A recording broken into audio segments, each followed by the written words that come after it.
This is Ruben Amorim, walking out in front of sporting fans after news broke of his move to Manchester United. Tears welling in the eyes of fans who know that these are his final days. I love this man, and now I happiness. I'm like lost an husband. This isn't the kind of treatment most coaches are afforded. But Amorim isn't most coaches.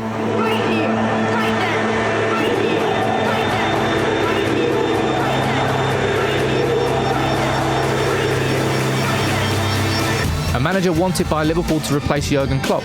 A manager lined up by City as a potential Pep Guardiola successor. But Manchester United is his new home. This is a man who at Sporting transformed himself from a fierce rival into a beloved leader. A coach who brought back glory to Sporting after 19 years without a title. But how did a self-proclaimed Benfica fanatic become the darling of their greatest rival Sporting? What is it that made Liverpool want him, City consider him, and United sign him? And what are the secrets to how Amorim has built such a great reputation, aged just 39? To understand Amorim's extraordinary journey, we need to go back to when he was just another retired footballer, trying to figure out what was next for him. 2017, Amorim had just hung up his boots early at the age of 32 due to injuries. 3 league titles with Benfica, 2 World Cups played in with Portugal, but his playing career was over. What now? 613 days. That's all it took. 613 days from coaching a second division team without proper badges to being handed perhaps the most challenging job in Portuguese football. But we're getting ahead of ourselves. Let's quickly start at the beginning. Casapia isn't exactly where you'd expect to find your next elite manager, but Casapia, in the third tier of Portuguese football, is exactly where Amorim's journey began in 2018. As a coach, the most important thing for him is to get a close relationship with his players. You want to play good and you want to win. It lasted just 6 months, not because he failed, but because he didn't have the right coaching badges. A setback? Maybe. A stopping point? Not even close. By 2019, Amorim was in charge of Braga's under-23s. An interesting choice, given Benfica wanted him for the same role. But Amorim wanted control. He wanted to do things his way. And in December 2019, his chance came. Braga's first team was struggling, 8th in the league, going nowhere. They turned to Amorim. What happened next was great. In just 2 months, 11 league games, 10 wins, 1 loss, a 90.9% win rate. But it's not just the numbers that tell the story, it's who they beat. In 1 month, Amorim's Braga faced Porto twice, Sporting twice, and Benfica once. They won all 5 games. One of those wins over Porto was in the Portuguese League Cup final. The win at Benfica, Braga's first there in 65 years. He spent the whole week saying we were going to win at Benfica Stadium, recalls Raul Silva, who started that historic match. He explained how we were going to play. He asked us to believe, and believe they did. Amorim arrived with Braga in 8th place and within a couple of months had them sitting in 3rd. But for Amorim, Braga was just a warm-up act. Sporting needed a saviour. Now, one thing here, you need to understand just how bad a club Sporting was before Amorim came in. In May 2018, a group of hooded Sporting fans, armed with sticks and belts, attacked players at the club's training ground after the team failed to qualify for the Champions League. 7 senior players, including Portugal goalkeeper Rui Patricio and Dutch forward Bas Dost, quit Sporting as a result. It was considered the darkest moment in the history of the club. Fast forward to 2020, and Sporting was still struggling. They'd had 3 managers that season. They were drifting. But they made their move. Ruben Amorim's €10 million release clause was paid to Braga. They got him out of his contract. The 3rd highest ever fee paid for a manager at that time. For someone with less than 3 months of top-flight experience? Sporting had seen something. And the gamble paid off. There are 3 giants in Portuguese football. Porto, Benfica and Sporting, known as Os Tres Grandes. But Sporting had long been underperforming on the pitch. They hadn't won a league title since the 2001-2002 season, which at the time was 19 years ago. 2002! Jose Mourinho wasn't even Porto manager at that time. Ruud van Nistelrooy had just signed for United. The M&M Show had just been released, and only 50% of British homes had internet access.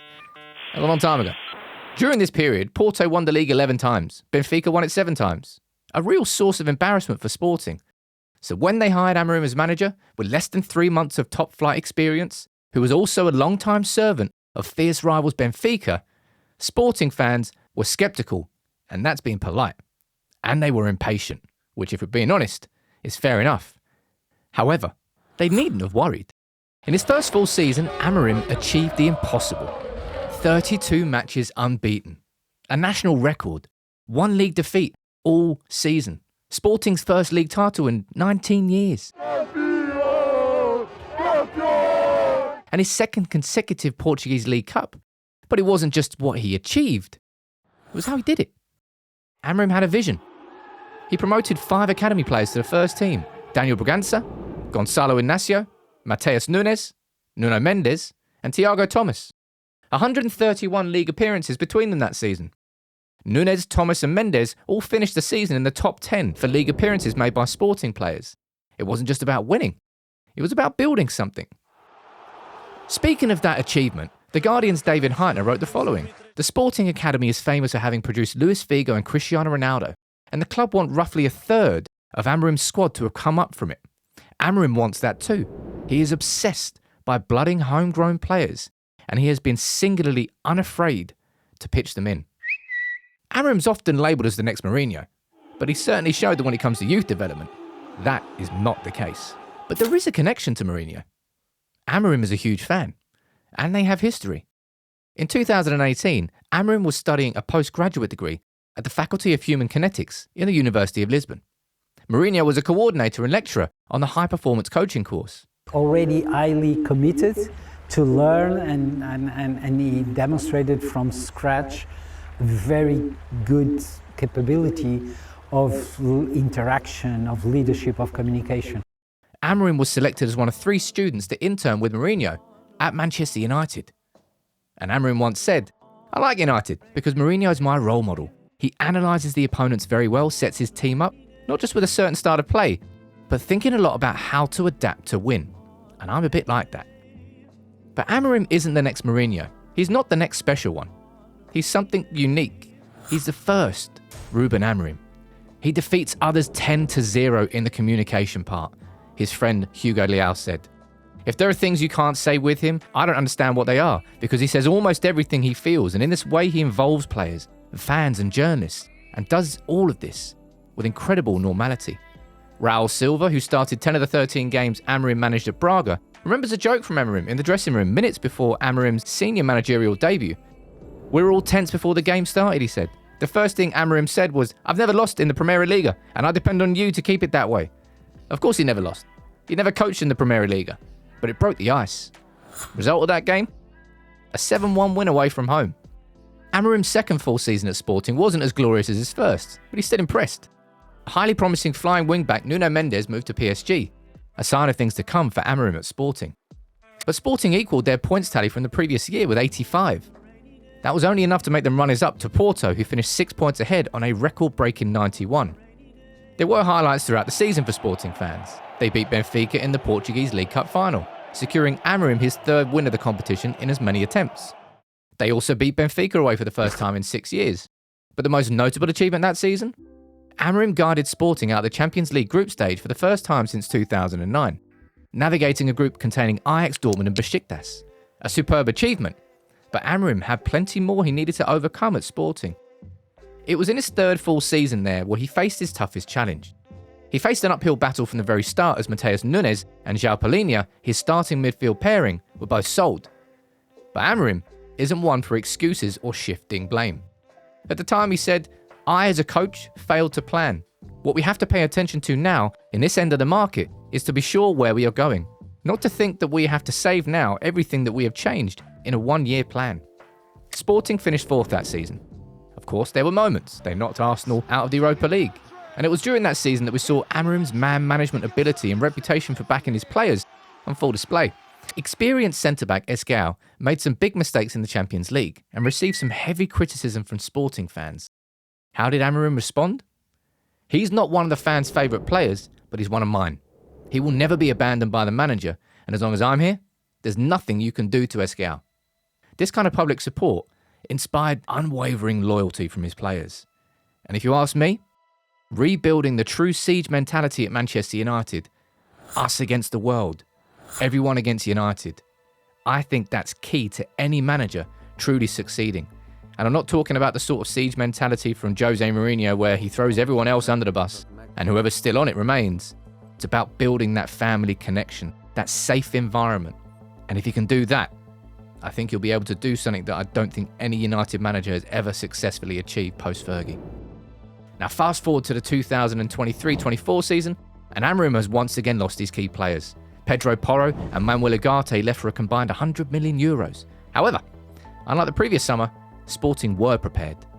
Ugarte was replaced by the €18 million signing of Morten Hjulmand, and for the first time in his stint at Sporting, Amorim was about to get a prolific number 9.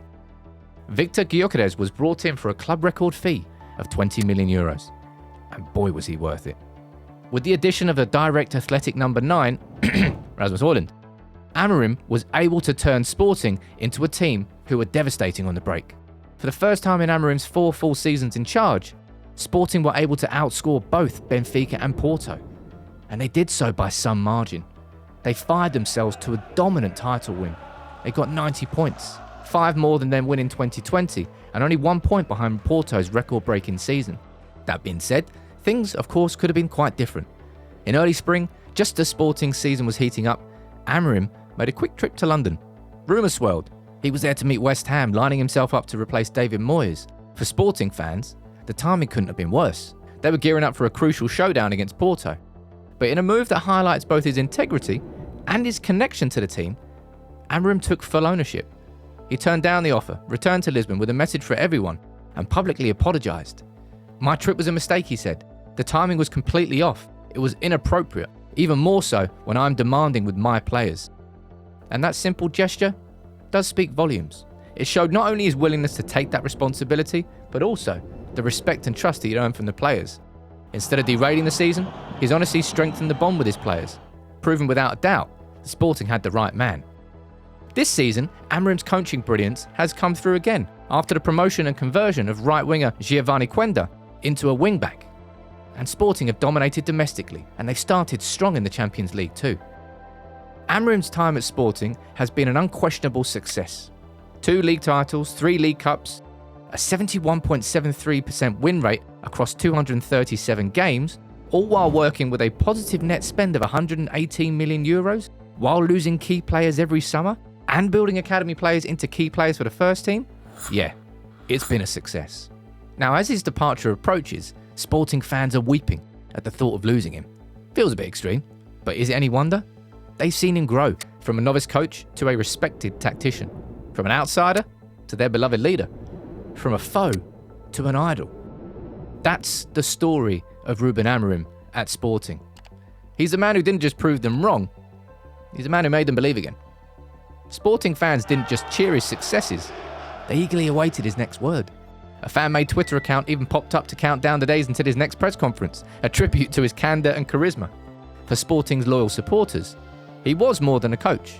He was a leader that they could follow.